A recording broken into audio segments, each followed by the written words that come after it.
Roberto Ayala. Ayala ini dulu zaman pemain Anda masih ingat tingginya hanya 177 cm, tapi dia sangat dipercaya di lini belakang Argentina sampai memiliki 116 caps. Jangan lupa Walter Samuel ini belajarnya di mana?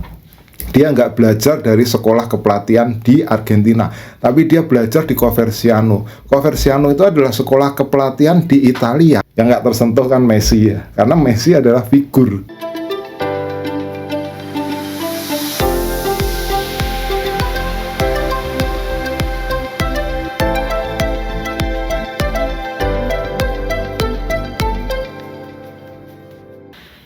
Salam pemirsa, ketemu lagi bersama saya Titis Widiatmoko dalam Titis Corner. Kita akan masih melanjutkan pembahasan tentang Argentina, terutama setelah mereka menjadi juara Copa America tahun 2024. Jadi Argentina sekarang berada dalam apa yang saya istilahkan sebagai top of the world. Jadi mereka dalam puncak singgasana sepak bola dunia. Kenapa? Karena memang mereka meraih prestasi, mendapatkan capaian yang sulit untuk bisa diimbangi oleh negara-negara lain. Salah satu indikatornya adalah gelar yang mereka capai ya, 4 gelar dalam 4 tahun terakhir itu. Ini luar biasa, bermula dari 2021 Copa America, 2022 Finalisima, 2022 Piala Dunia, dan 2024 adalah Piala Copa America. Nah, itu juga datang lewat masa atau proses di mana tim nasional mereka seringkali mengalami kegagalan. Itu kita lihat catatannya adalah dari Copa America di 2015 mereka gagal di final, 2016 mereka gagal di final, sebelumnya didahului dengan final Piala Dunia 2014 juga mereka gagal di final. Jadi memang triple, 3 kali kegagalan. Dilanjutkan dengan 2019 mereka juga gagal di Copa America, dan di 2018 juga Piala Dunia Rusia mereka gagal, tapi mereka bisa bangkit. Nah, yang akan saya bahas sekarang ini adalah apa kunci Argentina bisa berada dalam top of the world itu tadi.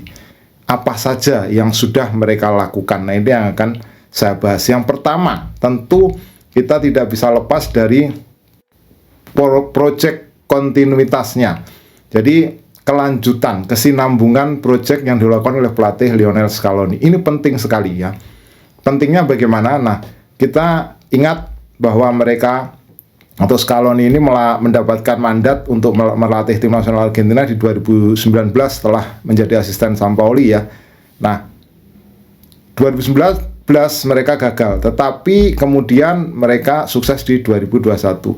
Nah, komposisi tim yang ada 2024 dan 2021 ini nyaris tidak banyak berbeda. Kalaupun ada keluar masuk itu sedikit, dan kalaupun ada keluar masuk itu tetap dalam situasi harmoni. Tidak ada sesuatu gejolak di luar atau gejolak di dalam. Itu tidak ada. Nyaris semuanya bisa diselesaikan oleh tim kepelatihan. Nah, misalnya beberapa yang keluar ya, ada misalnya Dybala, kemudian Angel Korea, Thiago Almada, itu keluar masuk, keluar nggak ada masalah. Dan kalaupun ada pemain baru yang masuk, itu juga mudah diterima oleh rekan-rekannya yang lain. Nah, kontinuitas ini penting, terutama dalam menciptakan harmoni, menciptakan kohesi. Jadi nanti pada dampaknya, ke depannya, kesinambungan ini menjadikan mereka memiliki fondasi yang cukup kuat. Nah, berikutnya yang poin nomor 2 itu adalah bagaimana Scaloni ini bisa memadukan antara figur dan struktur. Kalau banyak orang yang bilang bahwa figur itu penting. Figur itu maksudnya adalah satu individu yang dia bisa mempengaruhi sebuah tim dengan sangat dominan. Misalnya 86 itu tidak bisa dilepaskan dari figur Maradona. Jadi Diego Armando Maradona itu adalah figur yang sangat sentral bagi sukses Argentina ketika itu, termasuk juga dilanjutkan dengan ke final Piala Dunia 90 di Italia. Tetapi pada kontinuitas keberhasilan Argentina dari 2001, 2002, 2004 itu figur dan struktur itu dipadukan. Figur masih pada Lionel Messi ya. Bagaimana dia menjadi magnet, bagaimana dia dihormati, bagaimana semua orang itu ingin memberikan penghargaan, ingin memberikan kado, ingin memberikan sumbangan yang sangat berarti bagi Messi. Jadi Messi pun di lapangan memberikan imbal balik, meskipun dia tidak sehebat pada masa jayanya, tetapi paling tidak dengan skillnya, dengan kemampuannya, dia bisa mempengaruhi, dia bisa memberikan kontribusi yang juga positif di lapangan. Figur di sini penting dengan keberadaan Messi. Nah, figur itu, Messi ini kan karena skillnya, dia punya game changing ability ya. Jadi skillnya itu bisa mengubah hasil pertandingan.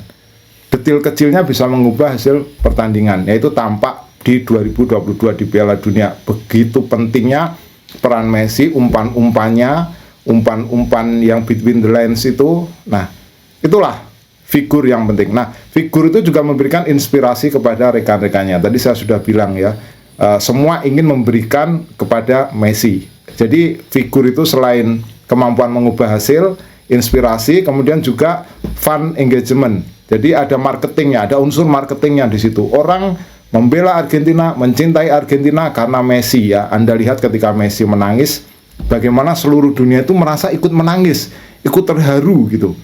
Itulah pentingnya figur di situ. Nah, kemudian technical skill ya. Technical skill itu ya tak perlu kita bahas lah bagaimana Messi ini begitu berpengaruh dalam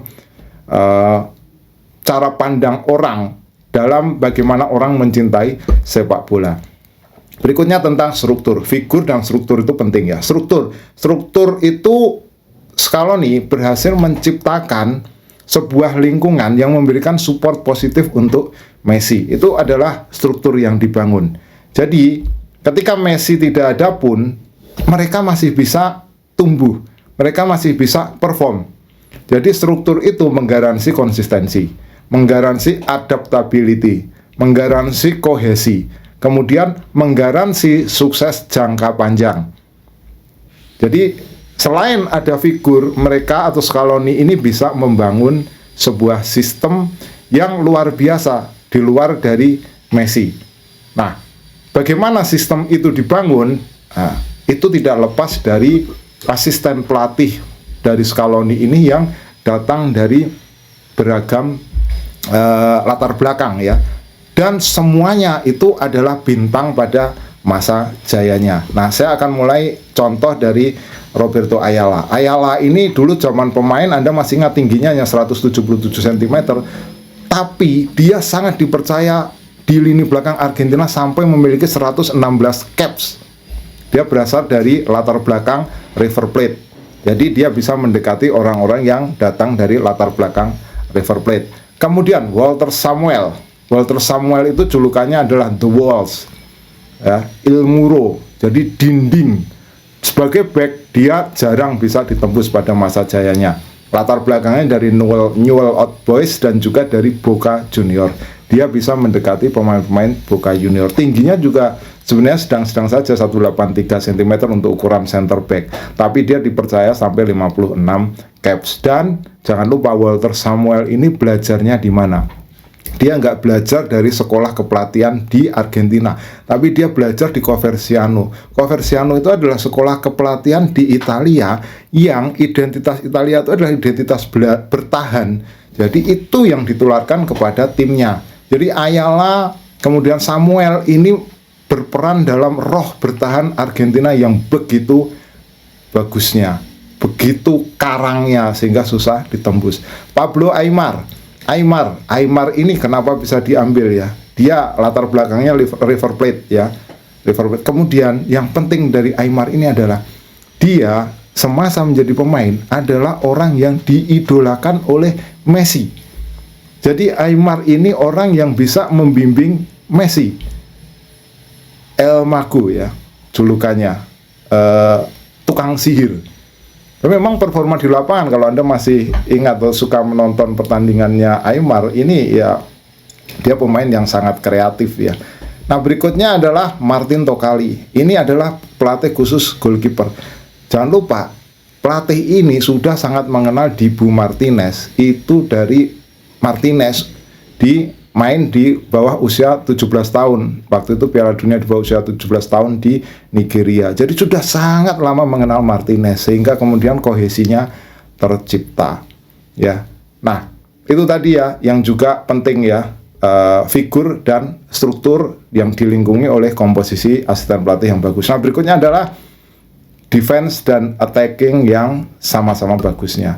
Jadi gini, Argentina, saya nggak perlu mengulang-ulang soal ini ya. Argentina itu taktik sepak bolanya dibangun dari dua sekolah pemikiran ya, school of thought ya. Jadi dua sekolah pemikiran. Sekolah pemikiran pertama, sekolah pemikiran Menotti yang dia itu lebih ke orientasinya menyerang, dan sekolah pemikiran berikutnya, sekolah pemikiran Bilardo yang lebih ke orientasi bertahan. Zaman sekarang nyaris kita tidak bisa menemukan siapa pewaris Menotti, siapa pewaris Bilardo. Karena apa? Karena pelatih-pelatih sekarang semuanya memadukan ilmu-ilmu dari dua orang itu. Jadi kalau orang kolot itu akan cenderung berpikir dikotomis ya. Yang ini pragmatis, yang ini entertain, menghibur gitu. Dikotomi. Tapi pelatih-pelatih sekarang itu memadukan keduanya.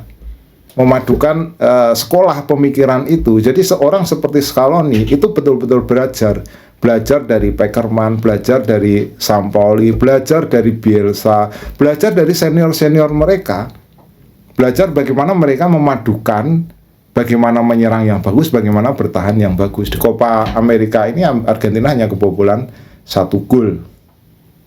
Dan lini depan mereka sangat-sangat oportunis ya, peluang sedikit tapi bisa bikin gol. Nah, Anda melihat ya bagaimana Kanada, Kolombia ini menggempur Argentina, tetapi pada akhirnya mereka kalah gitu.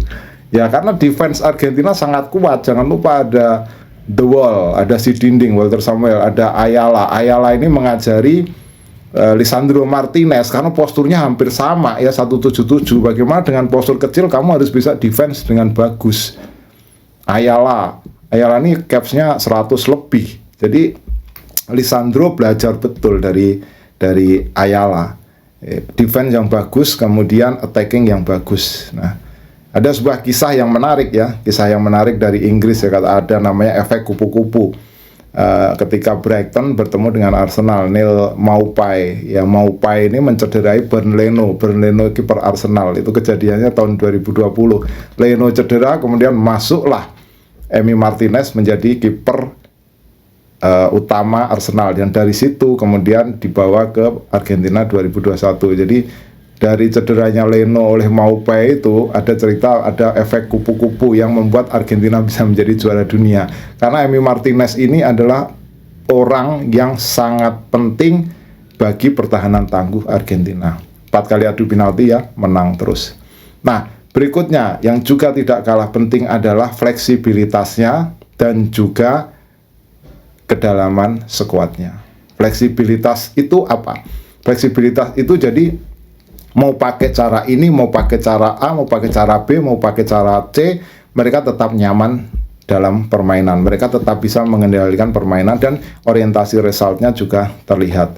Ambil contoh sederhana ya, bagaimana ketika masuknya Leandro Paredes, Giovanni Lo Celso, Lautaro Martinez, 3 pemain yang baru masuk itu berandil dalam terciptanya gol Argentina.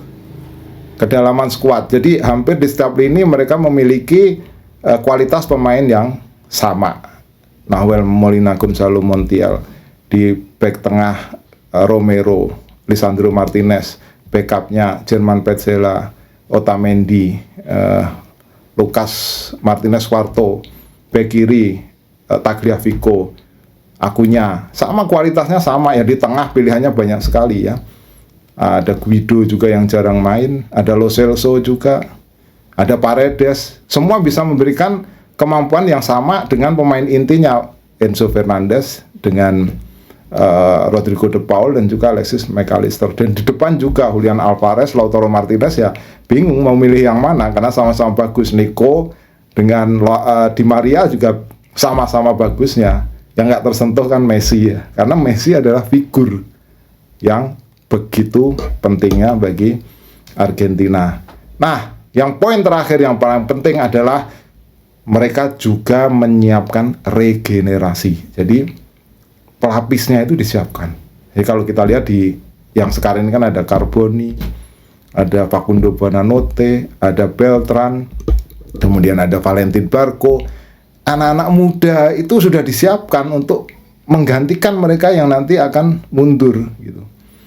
Nah, struktur yang kuat seperti itu yang menjadi kunci bagaimana Argentina bisa berada dalam top of the world. Silakan jika Anda punya komentar, tulis dalam kolom komentar. Kita ketemu dalam pembahasan berikutnya. Salam.